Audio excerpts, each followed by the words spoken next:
Hi, Will. Good morning, Ai. How are you doing this morning? Pretty good. For people who have listened to us before, took a long break, but we're back on. So you were out of And the country for quite some time, right? yeah, um, but today we're gonna talk about something that is important to me, and I think for some reason, I'm just more paranoid than most people, and that is about our privacy and privacy in many ways, not just on computer, uh, in everyday life. Like, I don't want to be a public person with my face. I know I'm on a podcast, but I just don't want to show my face. So I don't really let people take picture of me, and I don't put picture of me online or anywhere actually. So my first question would be, how what percentage of people in your group, in our Telegram community, do you think cares about privacy?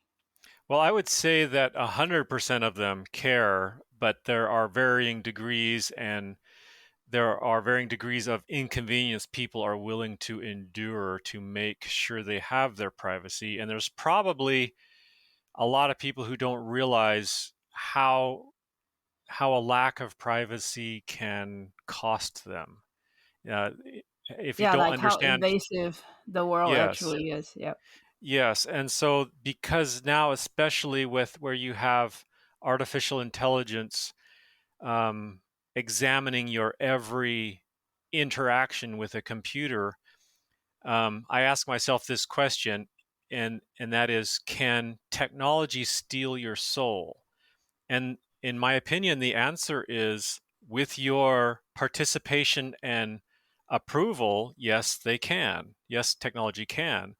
And I believe the way this happens is that if you willingly expose yourself to minute examination through your interface with a closed source technology like Windows or Microsoft or Android or whatever device you're using, and you allow every action and reaction to every stimuli to be recorded and databased and analyzed, then this computer can determine with a very high degree of accuracy what choice you will make based on certain stimuli, and it can then apply that Mhm. stimuli to you in order to affect you in the way that it has determined is almost 100% effective. And it is practicing this concurrently with millions and millions of users, and it's exceedingly good at it. And this sounds diabolical and horrible, and it is.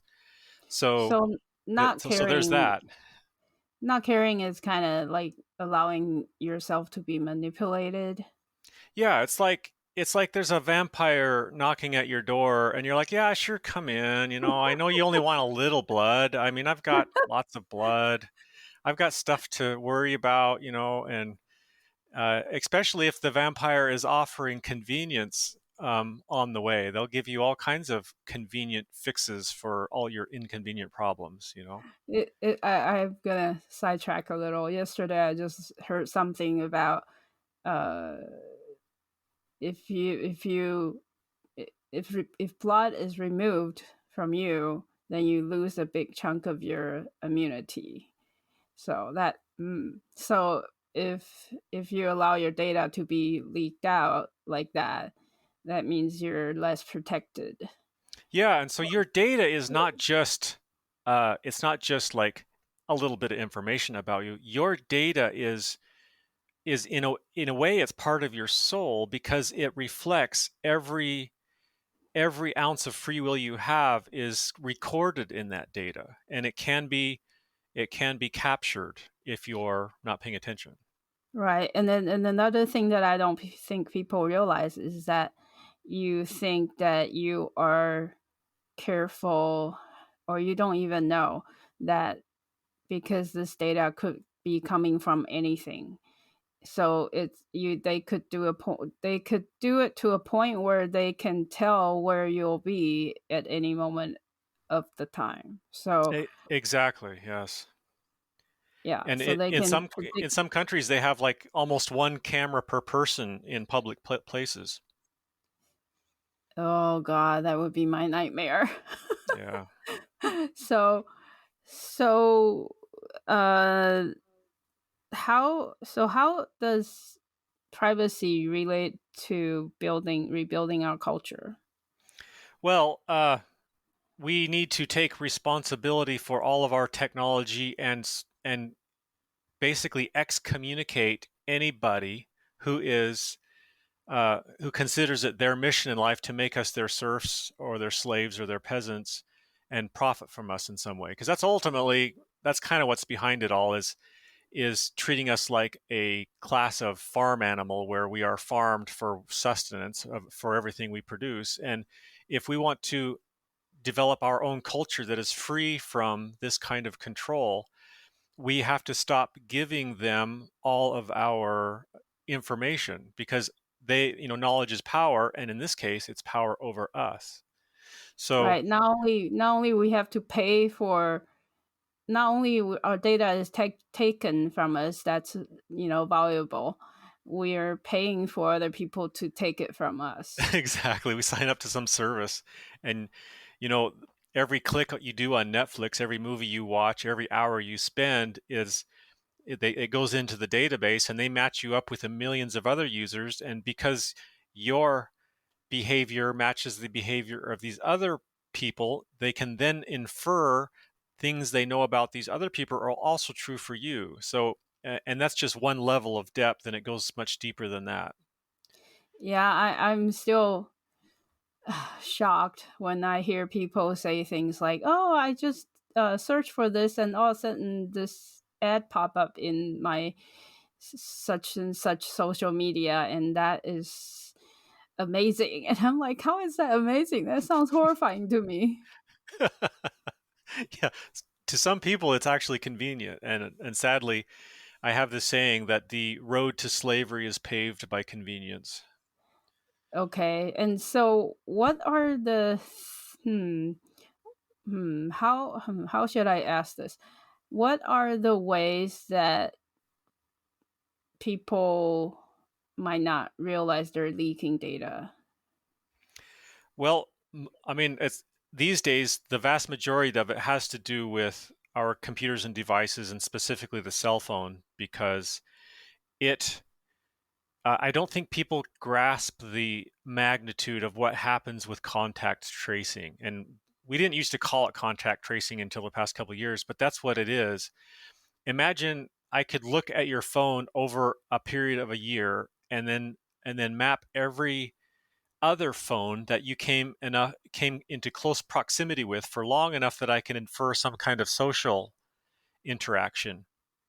Now I can build a whole social network in a database that is more accurate than what you yourself know about your social network. Yeah, And I might get make people mad here, but do I hear AirTag or oh yeah, AirTag's bad. And what I say about the whole Apple software hardware ecosystem is it's the best, probably most efficient vendor lock-in platform on the planet. It's like the Hotel California.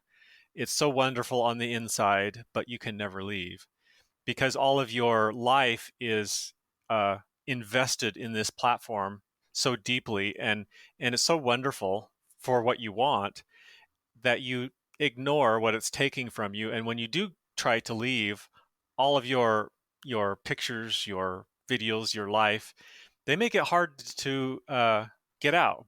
But it's still a choice, and you can get out. In fact, I did my first Linux install on a Mac just yesterday. I've always done exclusively Windows machines, and I had this couple, and they're an older couple, they're 60s, 70s, how and old was the Mac?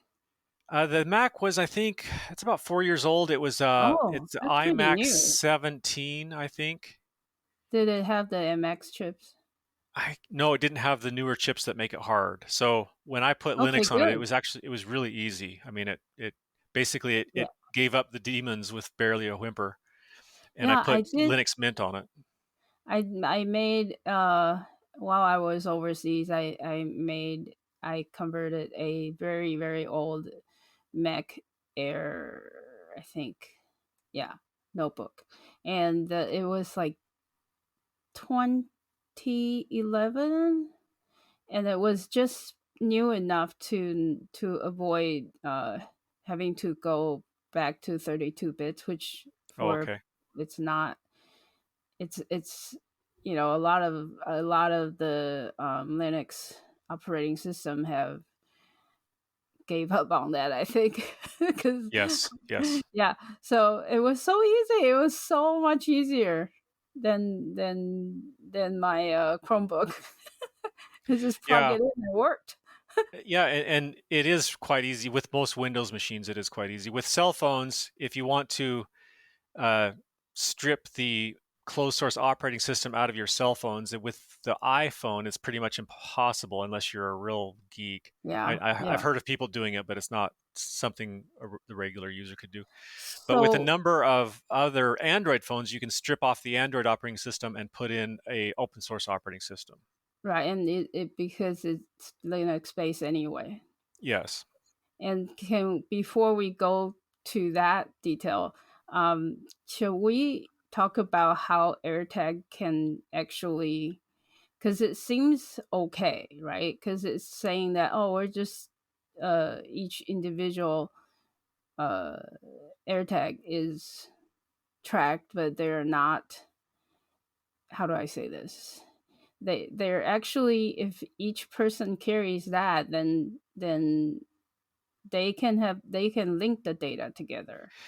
I, Yes, that's true. I'm not. And just to uh, be clear, I have never owned an AirTag and I have no experience with one. But any data point that can be tracked can be very easily linked to you directly. As soon as you walk in front of a camera, for example, an ATM machine, or maybe you're on a camera at a grocery store and you log in using your ATM card, using different sources of information to triangulate uh, that AirTag ID or that phone ID or whatever it is, whatever anonymous tracking point you carry around with you, it can be linked up with you using face recognition on a camera or a number of other Oh, ways, and even just your travel patterns and your social networking patterns. That I mean, you're like your contact tracing. So let's say your contact tracing has been mapped out over the period of a few years, right? And so they know exactly who you are based on who you associate with and when.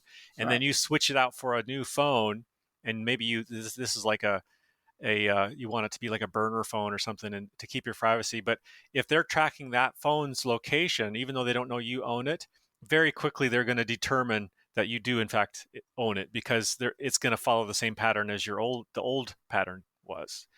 So, combining multiple sources of data acquisition quickly disintegrates any anonymous data collection. It very quickly becomes very personal data collection because they can combine them together to get a much clearer picture. And because they can do that to every single iPhone owner, they would know who you're around with. Yeah, they would You know who know. you're around Yeah. if they know one, naughty thing about one of your contacts. Let's say one person talks to another person who, I don't know, maybe they visited Washington D.C. during a certain protest, and then they connect that to you because they know you visit them on a regular basis. Yeah, and we're not here to scare people. We just want you to understand what is happening. Yeah, we don't want to scare people. I mean, technology is going to Because take your soul, but don't be scared. well, because how well mm, each person, if you are scared enough, I guess. And it's not really for me. It wasn't really scary. I just don't like people knowing things about me that I don't want them to know. Yeah. And so for me, what I did is because it's very hard to use a Linux phone without if I want to type Japanese or Chinese, it's really difficult. And I've never So tried that. I use like a Lineage OS on a phone for over a year now, and it's been fine. But I've never tried typing foreign yeah, characters it's on it. very painful. Huh. Japanese is much easier, but the thing is that's the reason why I have to have a iPhone or regular Android. And my solution is to isolate my activity. So on those phones, they do different things, and I never put they I don't. There's one that I don't hardly ever have any kind of contact. Like it's not in my contact books or anything, and the other one is just keep for uh, to keep track, like from bank, from uh, business people, you know. Hmm. So there's way if you don't if you're unable to have a Linux phone, there are other ways that you can deal with, at least to lessen Yes. the way they link you. Yep. And one thing I'm promoting in my local community is the use of GMRS radio, because with that you can have local communications with no cell phone at all. And a radio, it doesn't have a GPS unit, it has no network connectivity, nobody knows where it is, who it belongs to. There's no ID in it. It's just you talking to someone else, and the signal doesn't get very far.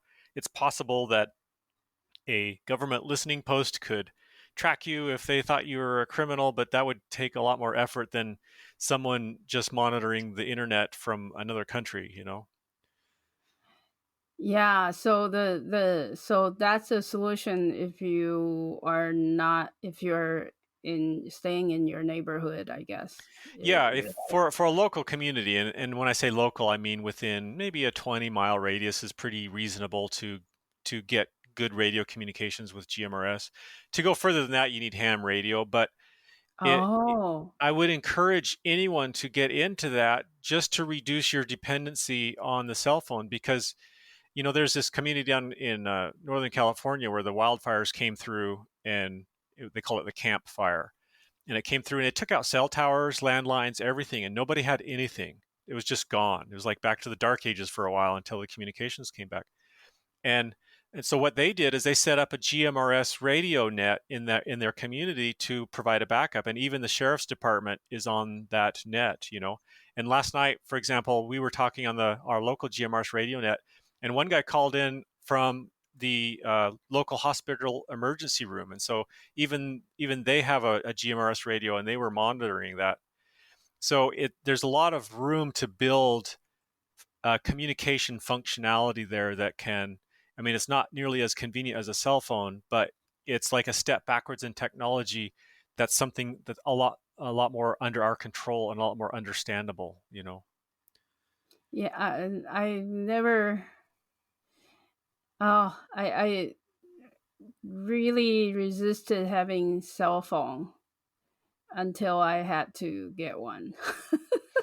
Yeah, and you and everybody. I mean, no, I mean, I'm as guilty as everyone. I have a cell phone. It doesn't have any Google services on it, but the data, the carrier, for example, Verizon knows roughly where I am, even though I don't send my GPS location out. The way a cell tower works is it's like every cell tower is the center of a pie, and each little triangle section is one cell, and they can know that you're in that cell within about a roughly a 1 mile radius. And if Right. two cell towers can ping your phone, now they have a fairly good triangulation of where you're at. So it's not completely anonymous like a radio would be. Yeah, and the way I use my cell phone, because not a lot of people would look for me. So I when I basically my phone is for like sort of emergency. When I leave my house, I put it. Actually, the phone is always in a Faraday bag, Okay. and when I go out, I take the phone inside the bag, and then I go out, and I will take it out only if I have to. Have you ever tried to call or text your phone when it's in the Faraday bag to see if it rings Oh yes, and it doesn't work? no. Good, because I've tested some, and you like call the phone, you put it in the Faraday bag, you call it, and it rings, Where? and then Oh, and then I threw the bag in the garbage because clearly it didn't work. well, the one I bought is made in USA, That's good. and they're pretty famous, I think. And Yeah, they that's good. even have things for like dark mission. I think that's what they're called. Mm, they're pretty good. I, since it's not a commercial show, I think we can, just go look for it. Faraday bag made in USA. There's one. I think there's word mission in their company name, if you care. And so I've been happy with it. Yeah, that's good. I think Because there's you a have good to use case watch for for those. the quality. Yeah, and if you do buy one, whatever you get, test it. I mean, put your phone in there and call it or text it. I mean, leave it on inside the bag and go and carry it around town, and then go check and see if it was able to know your GPS location while you were carrying it around town. Different things like that, just to make sure it's really working. Yeah, and also if you're a careless person, or you're just too busy to be careful with the bag. The one I have is really sturdy, but they do age. So Oh, okay. if it gets a lot of, I mean, a little hole could do it. Oh, that makes sense. Yeah. Signal can seep in. And when I try things, they also sell fabrics. And Yes, and we've experimented with that. My mom does a lot of sewing, and so ooh, she's actually looked into making her own Faraday bag just because she hasn't found one she liked. well, you do know that you should, where the seams are, need to be double over or Yeah, taped. fold it over. Yeah. Yeah. So, but I don't know how that works. It's almost like you need a bag outside of the one that you've sewn, because then there's hole in it. Well, Holes. if you apply the edges of two pieces of fabric together and then you fold them over once, that should work. And then you sew it like that. And that's it's common to do seams like that anyway. Yeah, if I know how to sew, then I would put a tape around it anyway. Yeah, yeah. Just Faraday tape. Why not, right? So yeah, if oh my sewing machine is not working right, so I do know how to sew. Not that I make pretty things. So when you travel around your area, your town, or whatever, who do you most want to contact if you needed to? The entity or person I am meeting. Yeah, so the person you're meeting, or maybe family, or something like No, that. no, my family has other way of. So this is the other thing that I cannot avoid. There's something. There's a app for communication. It's not. I don't think people know about it. People who are not Asian probably don't know about it. Are you talking about something like WeChat? Yeah, it's something like it, but it's not. So because they are all on it, I cannot avoid it because it doesn't work very well on Linux phone. I see. But I usually don't. Nobody, I have a super simple life. My family will find me in other ways. They can call my landline. They can, when they use that app, they my on my end, I'm on VPN. Okay. Not that I trust The they VPN. do have encryption, Yeah. but I don't trust them not to track me. Yeah, I mean, and they probably will. I saw an interesting meme the other day. It was like a cartoon of the Chrome browser, and it was saying, "What website do you want to go to?" And the person said, "Oh, I don't want to tell you." And so then the Chrome browser holds up a privacy puppet and say, "Oh, well, do you want to tell Mr. Privacy Puppet?" And the person No. and the person's like, "Sure." Seriously? Yeah, that's it's just a cartoon to demonstrate how Oh, silly to it it's is a to. joke. Yeah, it's a joke. So like if you don't trust Chrome, why would you trust Chrome privacy browser, you know? I don't know. I mean, that's the part about the need to rebuild culture. First, at first, you need to, like we were chatting before. People are almost not sentient. Is that the word Yes, yeah, not anymore? non-sentient. So sentient, usually we consider that all humans are sentient. However, I beg to differ. Well, the point is that you're not aware of Yes. what you're doing. Yeah. Not yeah, because privacy puppet is still online. How for some reason I don't know what age range this affect. How do I say that? Well, the most Mm, vulnerable are the young teens and the kids because they just don't ah, care yet. They don't care. I mean, I have daughters who are online, and I could talk to them about this, but they're like, "Psh, whatever, Dad." You know? well, they don't listen to dad anyway. No. So wow. So how do we make them understand? I mean, you Well, can't make them at this understand. point, it's too late. They're already a baked cake. So the answer to that is we have to raise kids starting from infancy in a culture that supports this, because the culture is like an envelope of information that permeates us as we grow up, and it's as we observe all the people around us, we see their actions and reactions, and the unsaid, unspoken emotions all affect how our mind develops. And so what been living in an engineered culture, so that children grow up with school and cartoons and media and TV, and there's this whole engineered culture that we think it's our culture, but it's not ours. It's been pushed on us, and we willingly accepted it because we were ignorant that there was even a choice. And so, if you look at the Amish who raise their children within their culture, you can see clearly that they grow up with that culture. And I respect the Amish a lot for that. I don't really like some of their arbitrary restrictions, like, for example, let's say they decide it's bad to have porch swings, and now no one in the community is allowed to have porch swings. I don't agree with the concept of enforcing your views on other people.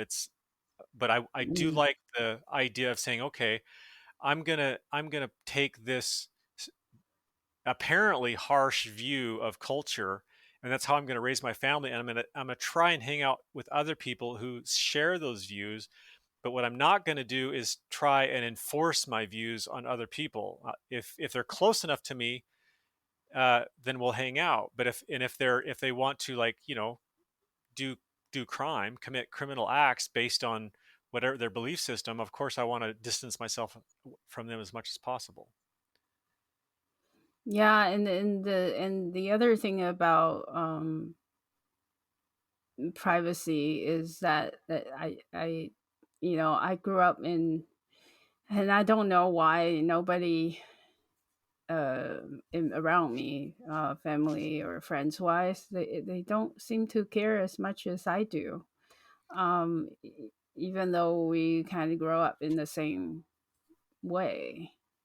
So Well, I where I am, the culture, I live out in the country of North Idaho, so it's a lot more common out here to be, you know, a little bit country minded, but still there are plenty of people here who have no desire whatsoever to take responsibility for their own digital, footprint, so to speak. so so are the other thing that I thought about was that not caring about your privacy seems to be related to not wanting to make the effort to be independent. And that's true, which goes back to sentience. If someone is sort of non-sentient and they're just reacting to stimuli around them, they're sort of like a potential soul who hasn't really activated yet. And so they're just going to react to the cultural inputs that they receive. And it's almost like in this day and age, over the past couple of years, we see this as sort of like a test. It's like it's almost like a biblical testing time where people make choices according to their soul. And for those who are sentient and are able to look past the social pressure, it's like we're in a herd of sheep, and the herd of sheep is heading off a cliff. And if you're not really sentient and you're just one of the sheep, you just go right along with them. But the few, and hopefully many, who can make a decision and say, okay, well, the population and all the social pressure says go this way, but I can clearly see that I want to go this way. And if I'm brave enough to do that, then maybe I won't have to go off the cliff with the herd of sheep. And how does one make decision mm, from their soul, or with, Yeah, like why is how? somebody sentient? I don't know. Oh, dang, I thought you would. Well, there's this Well, pill. No, I don't think there's a pill.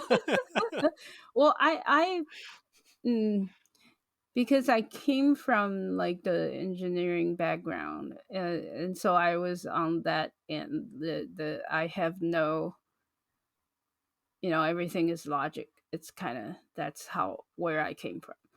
But for my mental health, I started to look into other ways of being, and so I practice using my intuition. Would you say that that is one of the tools that we could use? And Definitely. I saw a survey among successful people, and they found that people who experience a lot of success are commonly, they say, will follow their intuition.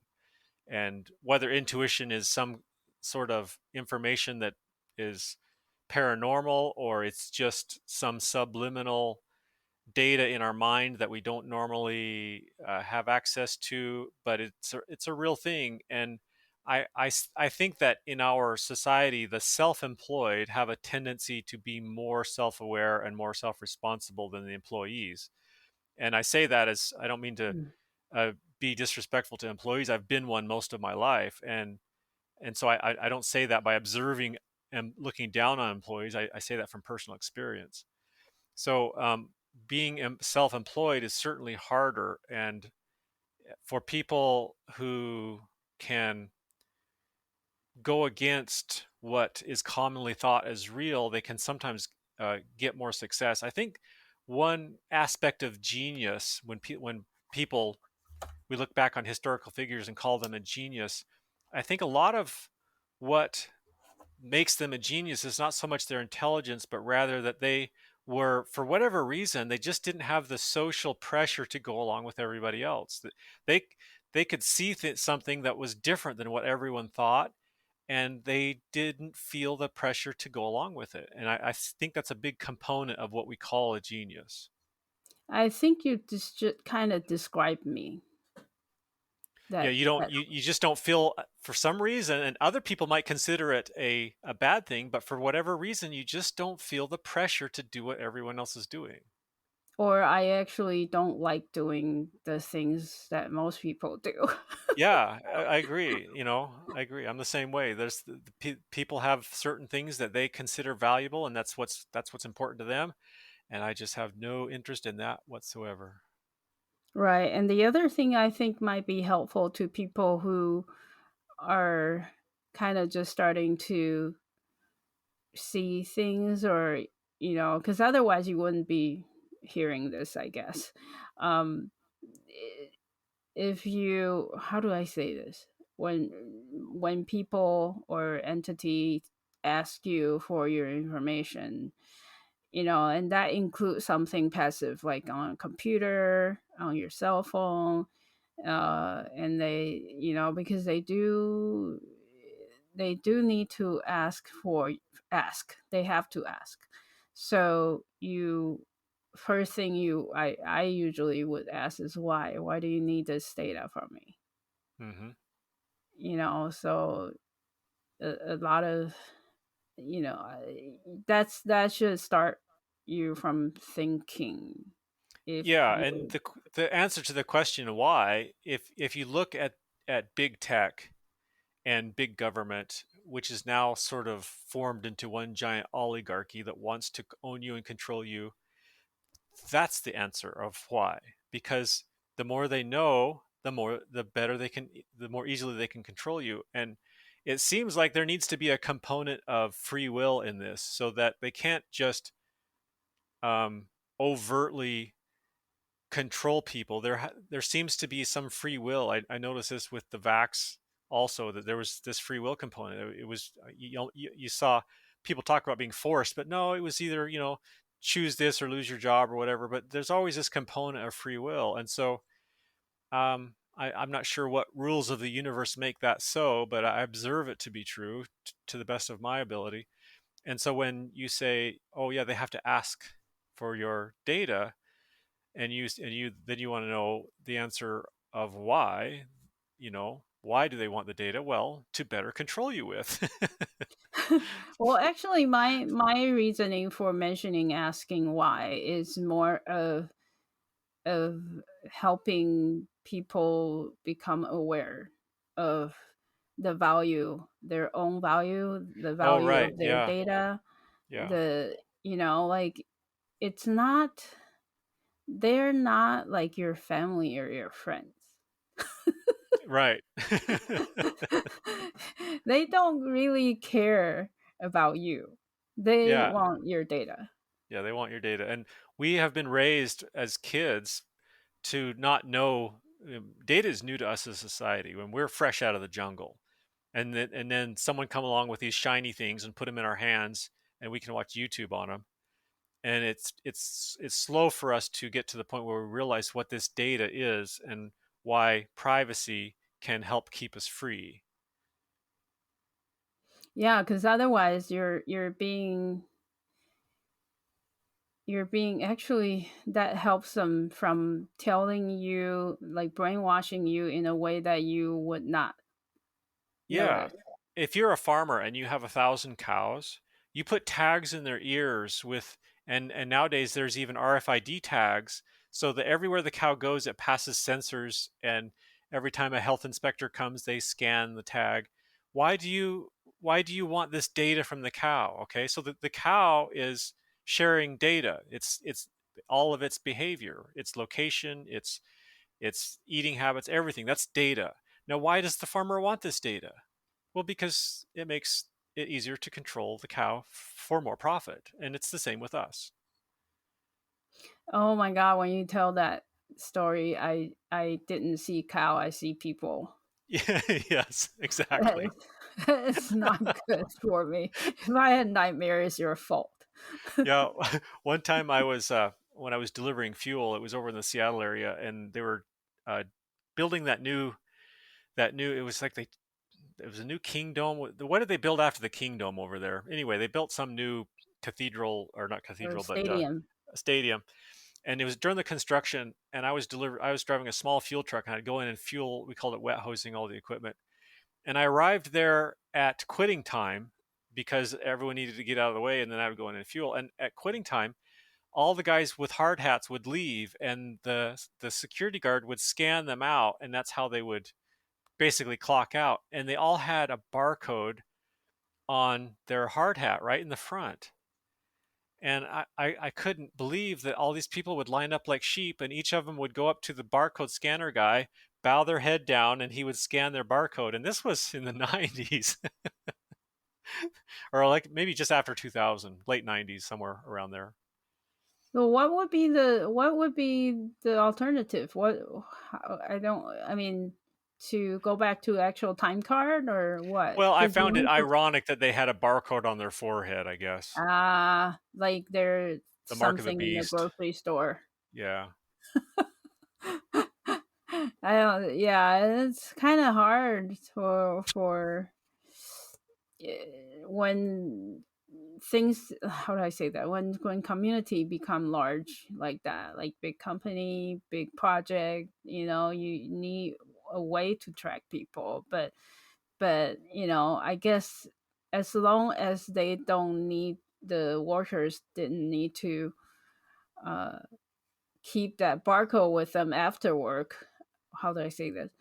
they don't need to be scanned with that barcode after work. Yeah, I wouldn't put it on my forehead. That's just me, I guess. I would say, Oh, well, yeah, I was thinking that maybe they can take the cap off. That I they. guess. I guess I wouldn't wear that thing.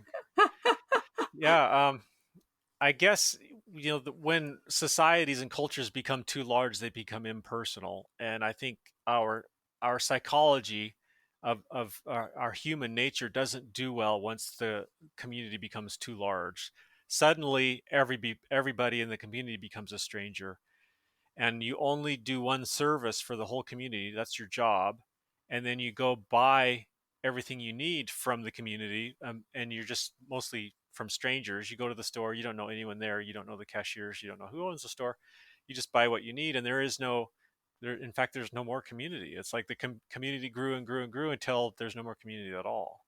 And I think that also creates an illusion of how, especially for young people, that every stranger is your friend. Yeah, yeah, and yeah, that could be a problem. Yeah, so because they're so used to not knowing what actual connection is.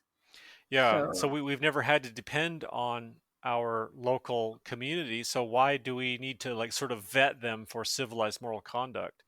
If we depend on them for everything, then we're going to be very careful who we let close to us. And if someone has a habit of, doing harm, or maybe they just borrow stuff and never bring it back, you need to know that about them and make sure that you fit them into your social circle in a place that's appropriate for their level of civilized behavior.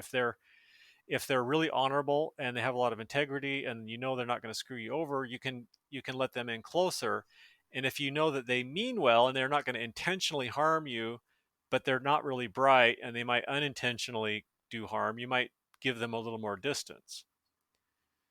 right, and that's the same way of how to be with your data. Yeah, so with your data, who do I want to, let's say I'm going to go visit a friend, and we're going over to hit this person's house. We're going to put in a garden and then plant it. And so who do I want to tell that information to? Who do I want to know that who else was involved?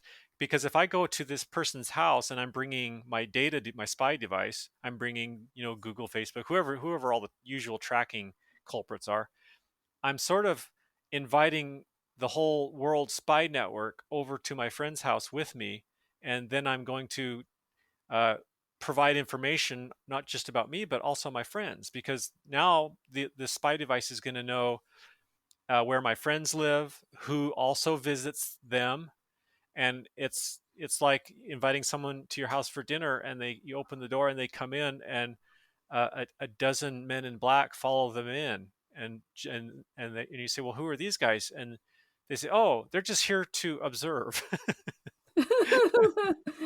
I know. I'm very, and it's unavoidable because a lot of people in Asia has iPhone, and so when I was in Asia, it was kind of like, oh, Yeah, the iPhone and the Macs especially are status symbols. I have this saying about computers that if you want the easiest computer to use, probably get Windows. If you want the other college kids to think you're cool, you get a Mac. And if you want to be free, you get Linux. yeah, I don't. Yeah, I don't.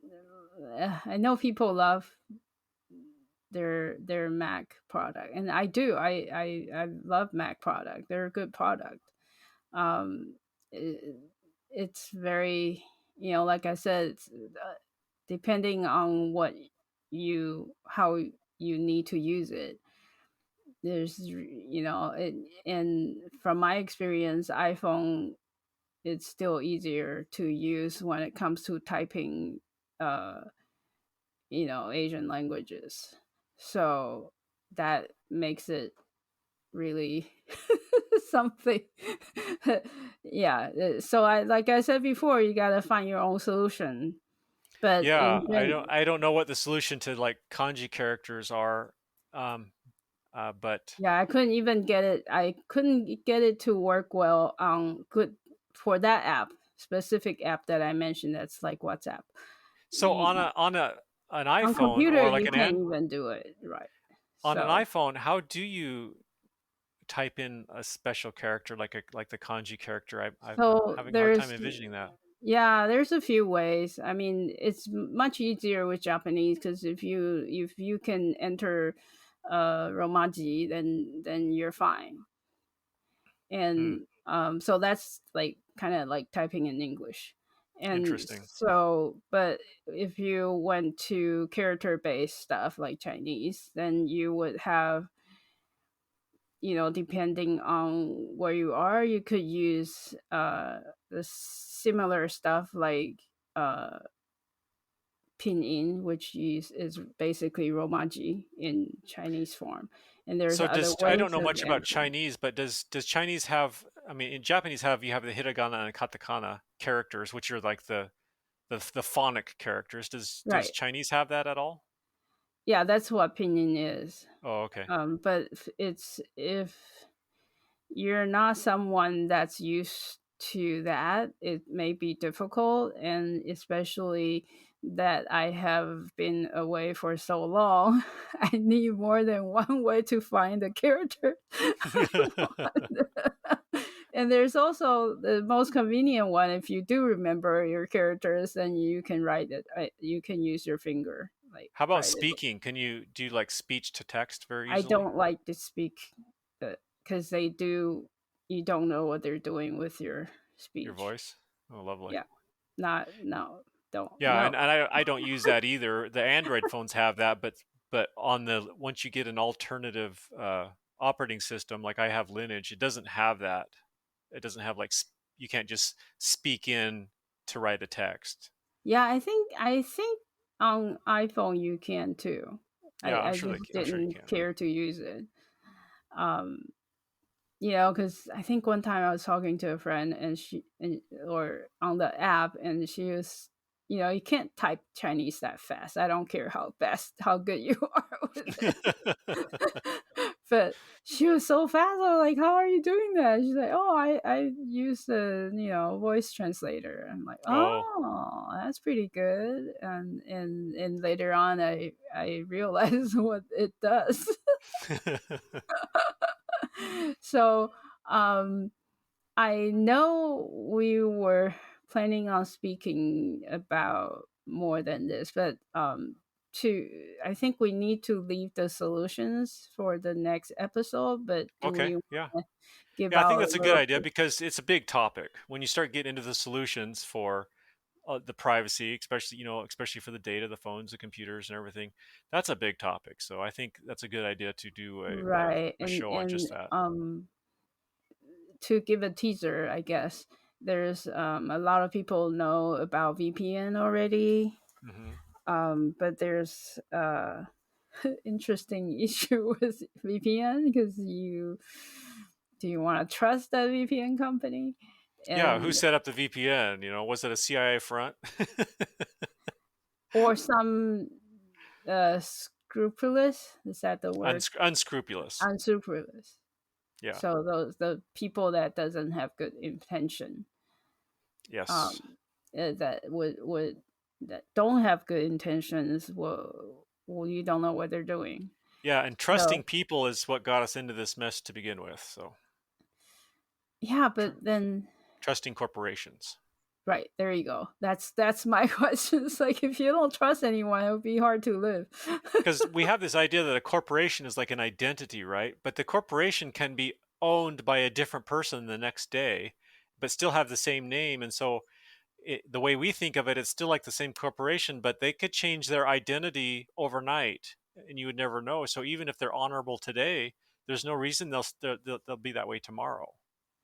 Yeah, and same thing with government. I think they people, and I don't know why, because when I learned about democracy, which is in Asia, I remember the big point of how the officials, they are there to help us, not to, not that, how do I say this? Not to own us. They should Yeah, listen to us, not that we should listen to them exactly. or Yes.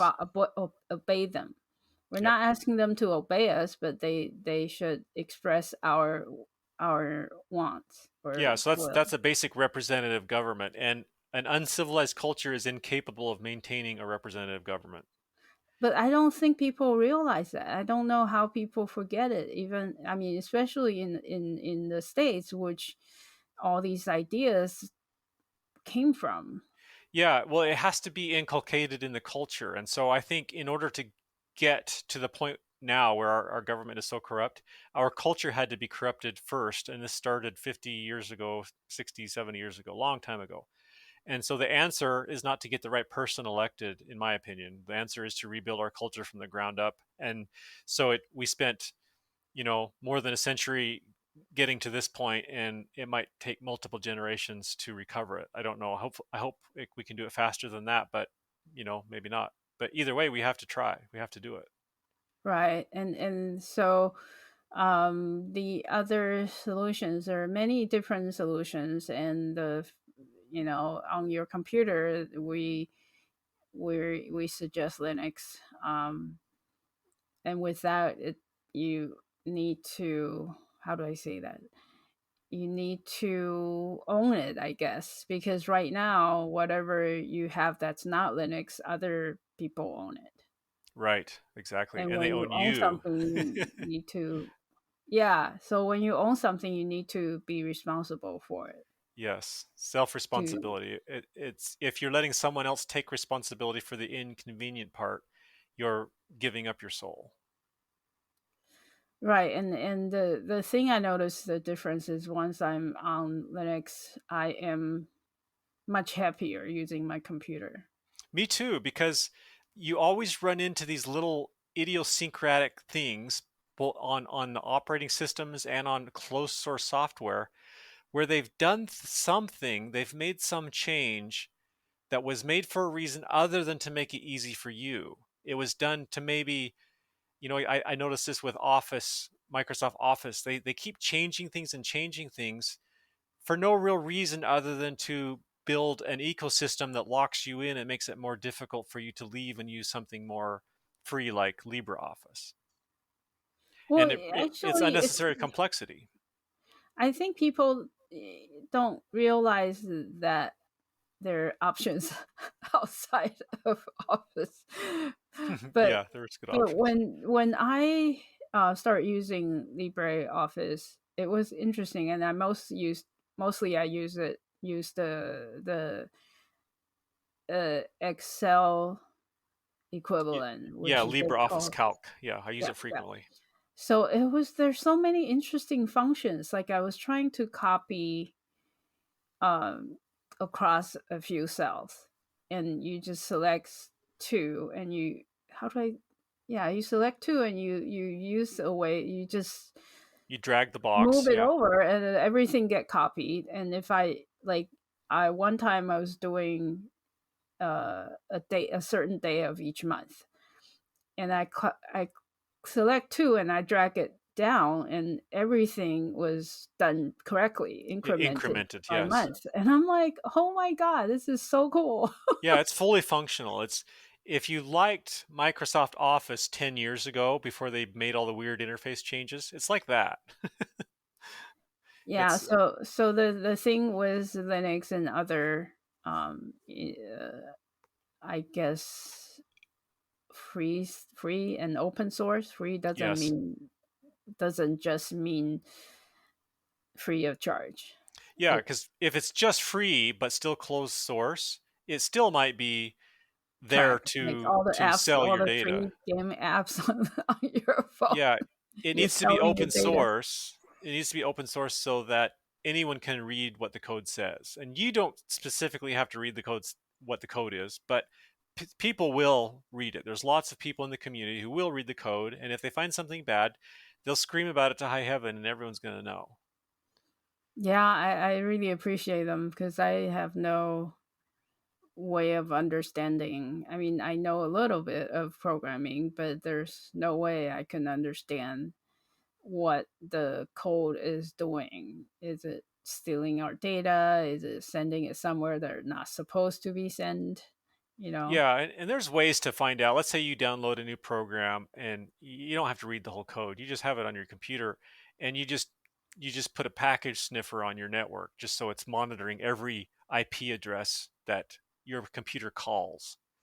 Right. And you just sort of keep track of that. And if you if any malicious software is on your computer, sooner or later it's going to call out to somebody. I Right. mean, most Oh, yeah. likely it's not going to just sit there and do nothing. Usually it's to get data and it's got to send it somewhere. And so you can monitor if you put a new piece of software on your computer and you want to say, okay, who's this software going to call? When they call home, who answers? Right. Right. Wow. Yep. I if you're interested in privacy, and you want to learn more, you know nothing, but you want to make a change, I think my best suggestion, and because that's where I start to learn more, is Rob Raxman. Oh yeah, Rob Braxman on YouTube. He's a great Yeah, a great he's source. also on Rumble if you don't want to be on YouTube. And if you want to watch it on YouTube, just don't log in, then you're okay. Yeah. Don't log into Google or YouTube while you're listening. Yeah, but Rob Braxman, that's ROB, and then his last name, I think it's BRA. Is there two X's? No, BRAXX, one. one X, MAN. Braxman. Yeah, so Yeah. you can search him out on YouTube or Rumble, and he's a great source for privacy. Yes. So listen, go back to older episode where he explained basics. Of course you might want to check the newer ones because things change so fast. But Yeah, they they're do. they're basic things that might help you understand where your data being is being used, or what you should be careful of, and he usually provides solutions. Yeah, yeah, he's a good Some place of to them start. I find hard to use, so Yeah, and he's pretty big on de-Googled phones too. He'll talk about that a lot. yeah. So now we have hopefully calm some people down. If you can do stuff, you Yeah, can you can. take action. If you've um been giving away your soul, you can get it back. Yeah, because it's yours, like your Yes, data. it You is. It's can't yours. get what you gave out back, but you can keep what you Still still have. have. Yeah, and you can change your. I mean, you're not the same person year after year, That's true. so you can stop the data leak from this moment. Yep. So, okay, I think we done our work today, Yep, that sounds good to me. I look forward to our next show where we will talk about solutions on how to keep your own data. and keep your soul. Yes, and keep your soul, of course. Okay, we'll talk again soon. Okay, thanks. I. We'll see you next time.